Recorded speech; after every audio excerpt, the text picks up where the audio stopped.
They fool you in with their cute cartoons and then you end up crying as your heart gets ripped out. And I love it.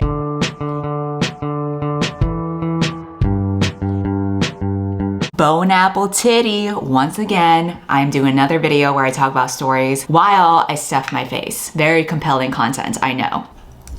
I feel like it's a lot easier for me to talk about books, but when it comes to movies, I am the complete opposite because I have very low standards when it comes to movies. Like, I'll just watch one and I'll be like, that was good. The actors were hot. But for this video, I will try to have some kind of substance, and then if this turns out to be a flop, we can just never do this again and forget about it. I thought it might be fun to look at all of the movies that I had watched that were released in 2020 and come up with my top 5 list. This is not based on any objective criteria. This is literally just based on my personal taste and also which movies made me cry the most, which most of the time is animated movies, and we'll talk about that soon.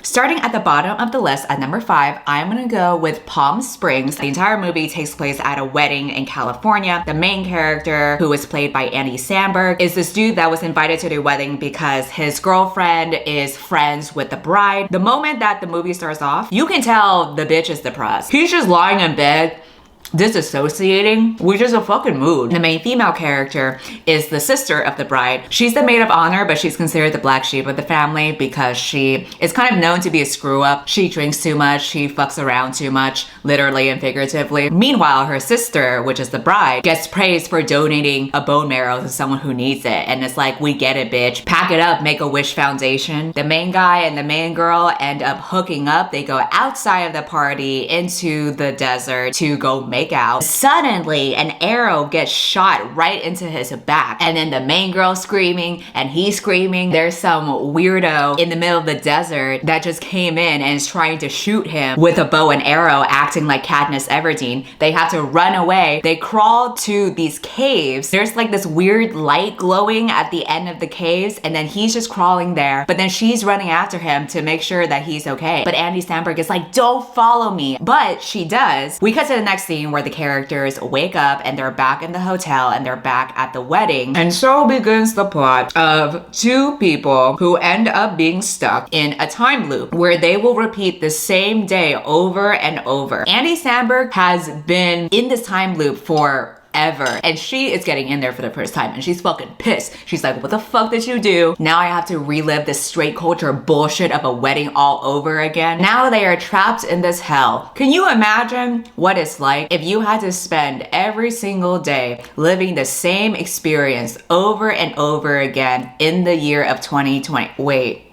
yep, that would be miserable, all right. Good thing we're not dealing with that. A time loop story is a very common trope, but from the stories that I've seen where that trope plays out, a lot of times these stories are showing the characters trying to correct something from the past because this is now an opportunity for them to right their wrongs or change their lives for the better or appreciate their lives even more. And I thought that the way that this movie approached this concept was a bit more realistic, where it showed what it's like to be burnt out from life. Because I think that's very much how anyone would feel if they were stuck in this time loop. You feel like nothing matters anymore, and there's a depression that comes with that, in the same way that Andy Samberg has that kind of depression, which he covers it up with humor, which relatable. I also liked both of their characters, and they had these flaws and layers underneath them where they had things that they were hiding from, and this time loop was a way to give them an escape, but in a way it also brought them hell because they have to kind of live with their mistakes without that future of them improving and making themselves better. Because again, nothing matters anymore. This is the theme of the whole story. That's also the theme of 2020. Basically, I liked how the story showed a world where you are absolved of any responsibility, but in a way that world can be hell. And then showing how the characters try to grapple with that and try to move forward with that. If they can. You'll have to watch the movie to find out. All right, I'm done with my food. Let's move on with the rest of the list. For number 4, I am gonna place Promising Young Woman. If you cannot tell from the title, it kind of alludes to a very similar rhetoric that people have described men who rape their victims. This is often the rhetoric that was used for Brock Turner, specifically the horrible person who raped Chanel Miller at Stanford, which by the way, her memoir is fucking amazing. I always gotta plug that shit. The articles described him as a promising young man because he was a Stanford swimmer. He had a future ahead of him. Somehow people don't apply the same kind of logic to the victim that he literally assaulted. With that reference, you can pretty much allude that Promising Young Woman is a movie that focuses on rape culture. The main character is a woman who is very washed up and clearly depressed and has issues. She was in med school, but then she dropped out because there was an incident of rape that happened, and it pretty much changed her entire life. So in present day, we see her working at a coffee shop, not really being a great employee because she doesn't give a fuck about anything, but she actually lives a double life at night where she goes to these clubs and these bars and she pretends to be an incredibly intoxicated woman to the point where she can barely talk, barely move. Inevitably, a guy will pick her up to send her home. Except sometimes, or maybe even most of the time, they end up at the guy's place. The usual routine happens where the guy puts her on the bed, he starts taking her clothes off, then all of a sudden she pulls a fucking reverse Uno card and finesses his ass, and she's like, I'm not drunk, bitch, I'm fully sober and your ass is in trouble. I was misled by the trailer because the way that they framed it, I mean, technically this is a thriller, but I was expecting it to be like a full-on thriller where she was like a fucking serial killer and was just killing all of these assholes. If you believe that, you should temper your expectations when you come into the movie because she does not actually kill the men, which you know is a bummer, but not every girl can have her dreams achieved. What she really does is just scare them off. The case that had happened in her med school gets brought up again. So with those old memories, she starts to target people who were involved. And what I liked about that was that her targets branched out to more than just men who might have raped a victim.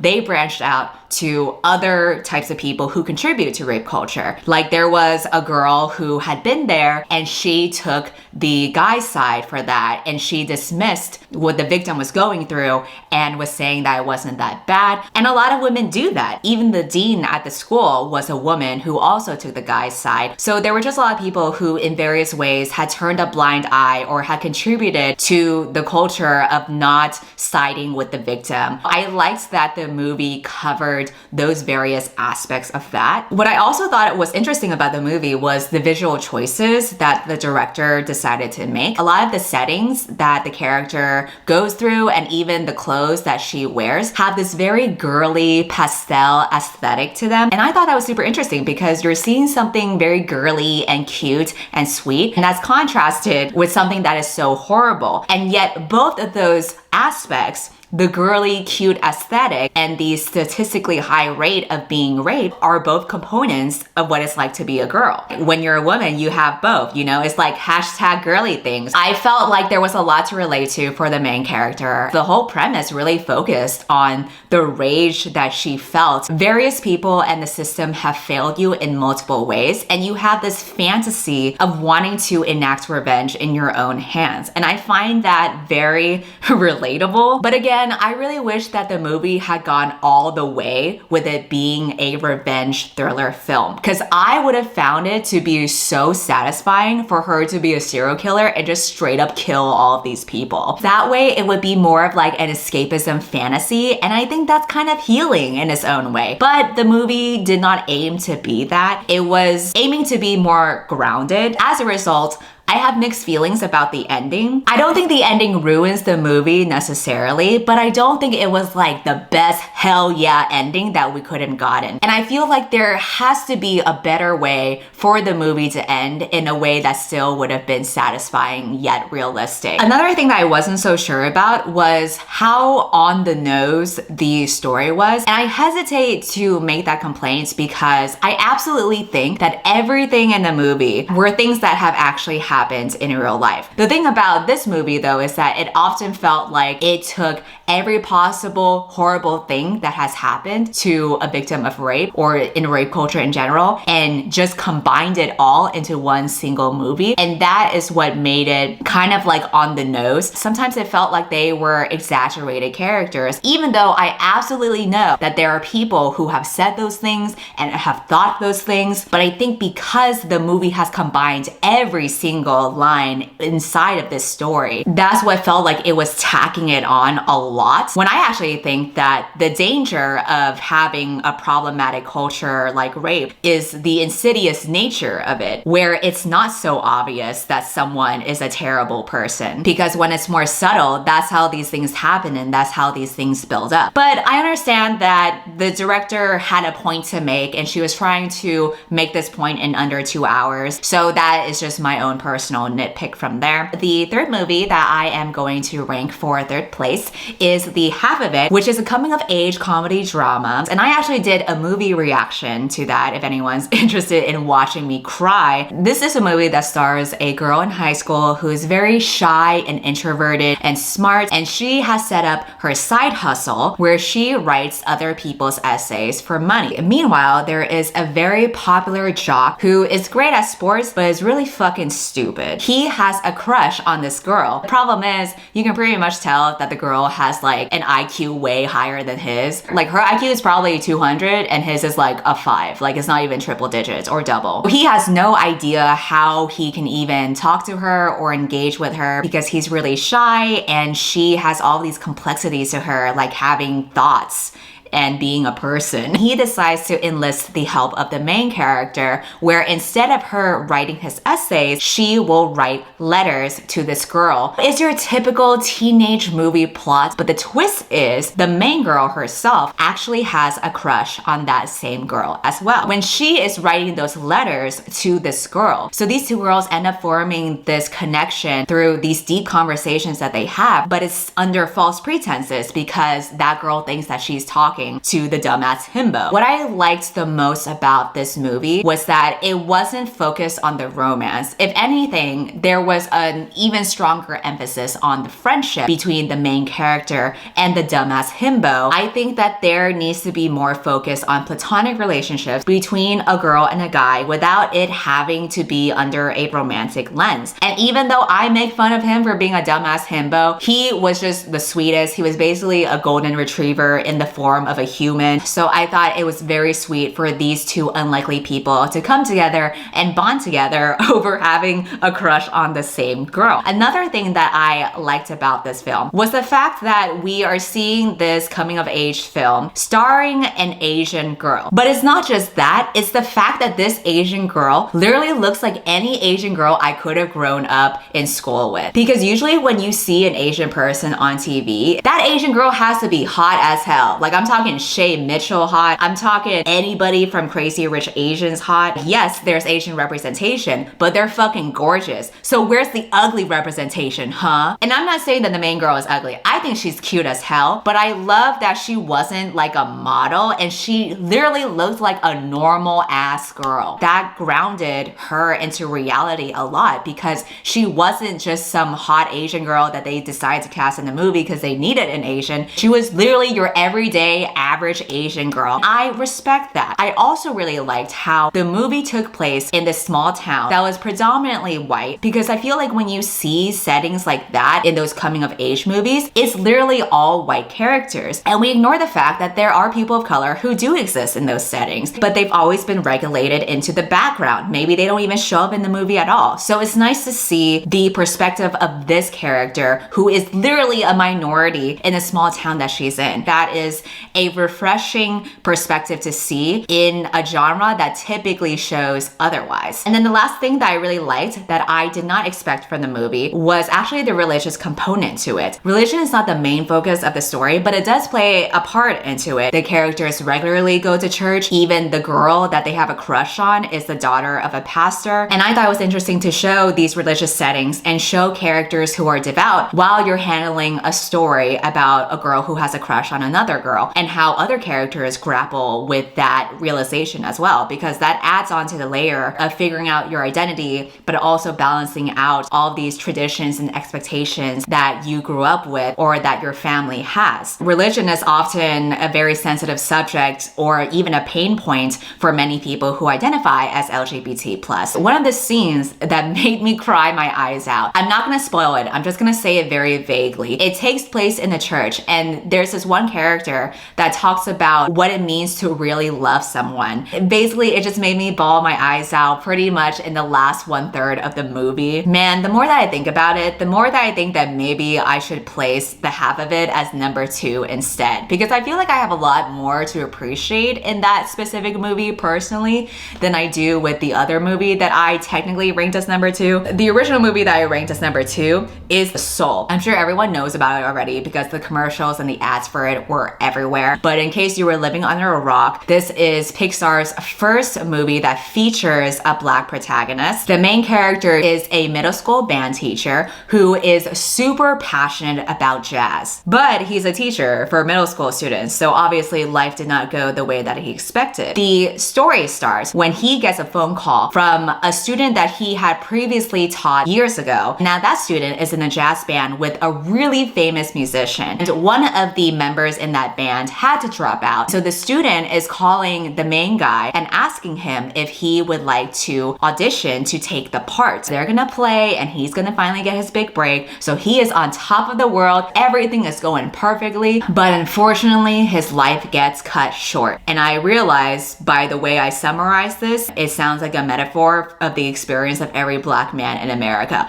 Don't worry, he's not dead. I mean, he kind of is, but like not really. So what happens is he falls into a hole in the middle of the street and he turns into a soul, which is basically like a blue blob thing, and he gets stuck in the afterlife. So he's not quite dead yet, but he's like on his way there. But he doesn't want to die because he literally just got his big break. He ends up escaping the afterlife and going into this different territory called the Great Before, which is kind of like the opposite of the afterlife. It's like the before life where there are souls that are unborn, like they have yet to exist onto Earth yet. He pretends to be a soul counselor because there's this program where all these other souls teach the unborn souls how to be a proper human and develop a personality and traits and interests and have passions for their life. Before I dive into my thoughts about this movie, I just want to say that like many other people, I too was very salty that we have yet again another animated movie with a Black protagonist where they transform into something non-human for most of the movie. We saw that already with Princess and the Frog. She was so cute. Prince Naveen was so hot, and we were stuck watching them as frogs for a majority of the movie. I don't give a shit about seeing two frogs fall in love. They're frogs. They literally look the fucking same to me. So I'm salty that we never got to see them fall in love as humans. But anyway, that's just my rant aside. Fortunately, you do see his body and him interacting with the real world for the majority of the movie. He's not stuck in the afterlife place the entire time as a blue blob, which is good because the appeal for me to watch this movie was just to see these characters of color being animated, which I think is super cool because I'm kind of sick of seeing the same animated features in every movie with like the same button nose and like the pale cheeks and big wide eyes. It is very unapologetically Black, from the whole portrayal of jazz and all the Black musicians that have come up with it to even the barbershop that he frequents to. Another thing that I liked about the movie was the message of it, which is pretty much a staple of every Pixar movie. They always gotta go for the tearjerkers. They fool you in with their cute cartoons and then you end up crying as your heart gets ripped out. And I love it. I think it's very fitting for the protagonist to be a middle-aged man because the movie is basically about a midlife crisis. It gets very philosophical where it makes you question along with the protagonist about the true merits of ambition and putting so much weight onto achieving this big grand goal that you have, that you get so caught up in it that you don't even learn to appreciate what you already have and the simplicity that life can bring. This is something that I struggle with a lot because I put so much of my happiness onto my achievements. I brought up this movie to my therapist and she told me that I was the second person that week that mentioned the movie to her and had internalized the message. So if that gives you any indication of the type of midlife crisis that the movie will give you, there it is. I still will not have any answer to my issues, but I'm glad to see a cartoon figure its shit out, because then it gives me that outlet to pretend like I can figure my shit out. Speaking of cartoons that made me cry, the movie that I'm putting as number 1 is Over the Moon. And the only reason why I'm putting this movie as number 1 is because this was the hardest I cried watching a movie in 2020. I did watch it when I was extremely high, so that also probably has given me a bias for my viewing experience. This is an animated movie on Netflix that is about a girl who has gone through the terrible experience of losing her mother at an early age. She grew up with her mom telling her stories about a princess who lived on the moon. The princess from the moon falls in love with this man who I think was from Earth, or am I just thinking of Sailor Moon?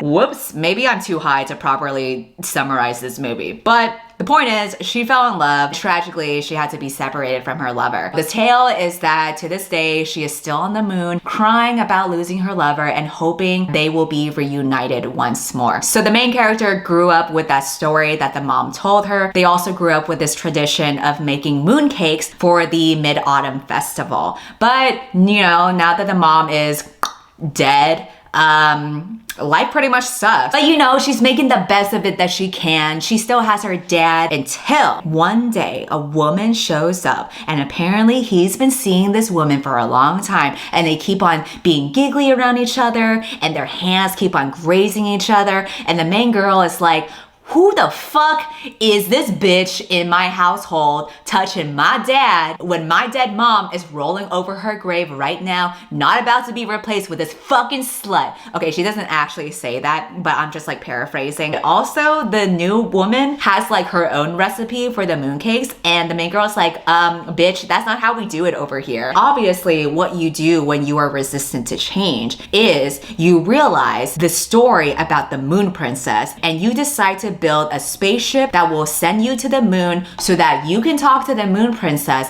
and have her convince your dad to not marry that woman and remember his love for the real mom that she had. Because that was the whole message of the moon princess story in the first place. She's still waiting for her true love to come back to her. The main girl is like, oh my god, like if I can just show dad that the moon princess is real and the story is real, then he'll learn to believe in that true love that he had with my mom again. The good thing is she's like a genius with science and physics, so she literally is able to build a rocket ship and flies into outer space and goes to the moon. So the movie focuses on her adventures to the moon. Sometimes when I get high, my emotions just get enhanced a lot more. So to see a movie that was confronting how people process grief and the inevitable experience of you dealing with a person that you love dying and having to learn how to move on was just something that hit me. It fucking hit me. And I was like, oh my god, this movie's so beautiful.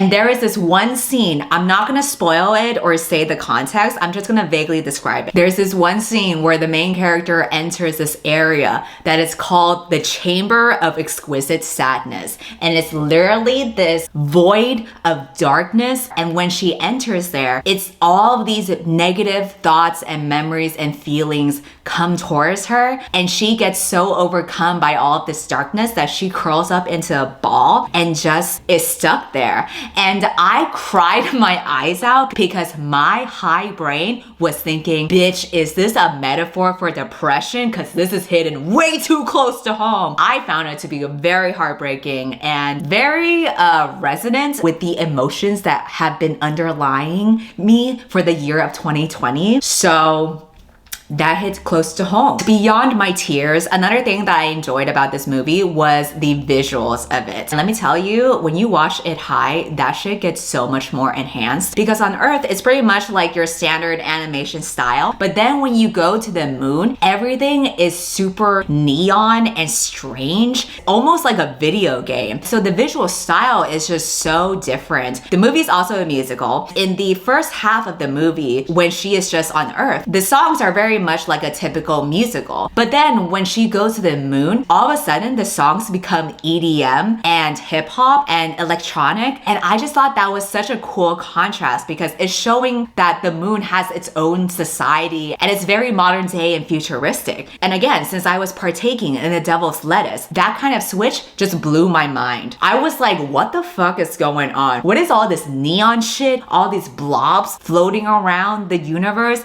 And now there's some bitch that's singing EDM. And then like an hour later, I was crying my eyes out because I saw the grief and depression. And I was like, no, this is getting too real for me. What I'm trying to say is this movie was a wild ride. I watched this with my other friend who does not partake in the Devil's Lettuce because she is a good girl. And she still cried watching the movie. So I think this movie still holds up no matter what state of mind that you are in. I just happened to have a more fun experience the first time I watched it. So those are the top 5 movies that I watched in 2020. And before I end this video, I do want to say thank you to Skillshare for sponsoring. Skillshare is an online learning community with thousands of inspiring classes for creative and curious people. You can explore new skills, deepening existing passions, and get lost in creativity. It's curated specifically for learning, meaning that there are no ads and they're always launching new premium classes so you can stay focused and follow wherever your creativity takes you. And it's less than $10 a month with an annual subscription. The classes range from all sorts of topics like design, entrepreneurship, but the one class that I think would be very fitting for the new year is a class called Creating Your Dream Career. Every time a new year rolls around, we just feel more motivated to get our shit together. And I think this is a good class for that. But she has all these writing exercises and downloadable worksheets. All these will help you break down your experiences and influences and strengths so that they can become the building blocks to a more meaningful career. There's tons of exercises that will help you recognize your strengths, realize which skills you use day to day, and creating an action plan to get there. So if you are interested in that class or any of the thousands of classes that Skillshare offers, the first 1,000 people to use the link in my description will get a free trial of Skillshare Premium. Go ahead and subscribe to Skillshare and unsubscribe from my videos. Goodbye. Listen, I'm not human, baby, I'm a stupid